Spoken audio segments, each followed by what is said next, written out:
వచ్చి మరి వారిని పరామర్శించారు. తర్వాత తల్లిగారిని కూడా కలిశారు.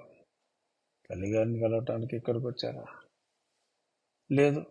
ఇక్కడికి వచ్చినందుకు తల్లిగారిని కలిశారా అనేది ప్రస్తుతానికి అప్రస్తుతమైన ఆయనలో అలజడి మటుకు సుస్పష్టం. ఒక సోషల్ మీడియాలో కూడా తాజా మాజీ గారు, కాబోయే మాజీ గారికి ఏమి గీతోపదేశం చేసి ఉండవచ్చు అనే సోషల్ మీడియాలో చాలా వచ్చినాయి.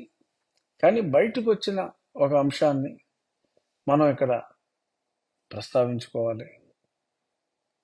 చంద్రశేఖరరావు గారు కేవలం ఎన్నో సుగుణాలు ఉన్నప్పటికీ, తెలంగాణకి ఎంతో మేలు చేసినప్పటికీ, కేవలం ఆయన ఎవరిని వ్యక్తిగతంగా కలవలేదు. ఎంతో మందికి సహాయం కూడా చేశారు ఆయన, కానీ వ్యక్తిగతంగా ఎవరిని కలవట్లేదు, అహంకారంగా ఉన్నారు అనే ఒకే ఒక్క దాంతో మరి ఆయన పరాజయం చెందారు.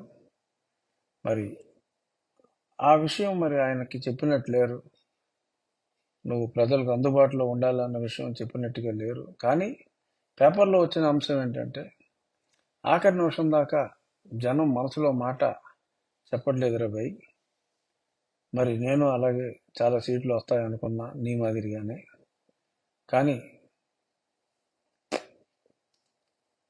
ప్రజలు బ్యాలెట్లో ఓటేసేదాకా ఏమీ చెప్పట్లేదు. ఆ సంగతి నువ్వు కాస్త ముందే తెలుసుకో అని చెప్పారు.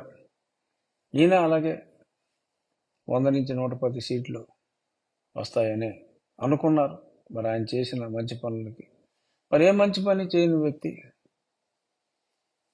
మరి ఆరోగెన్స్కి హైట్ ఆఫ్ ఆరోగెన్స్ అంటే మనం ఎంతోమంది నియంతల్ని, ఫ్యాసిస్టుల్ని చూసాం, క్రూయల్ లీడర్స్ని. కానీ అందరినీ మించిన, అందరినీ రంగరించిన మరి మన జగన్మోహన్ రెడ్డి గారికి మరి ఎంతమంది మనసులో కోపం గూడు కట్టుకుని ఉంది, అదంతా లావాలా, ఎప్పుడు బద్దలవ్వబోతుంది అనేది త్వరలో తెలిసిపోతుంది.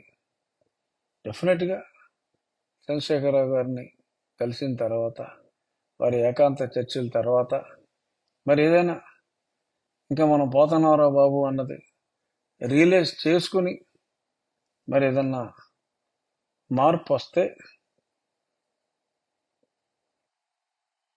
ఓట్లేసి గెలిపించకపోయినా ప్రజలు మంచోళ్ళు, అట్లీస్ట్ మారేడు రేయడని చెప్పి కనీసం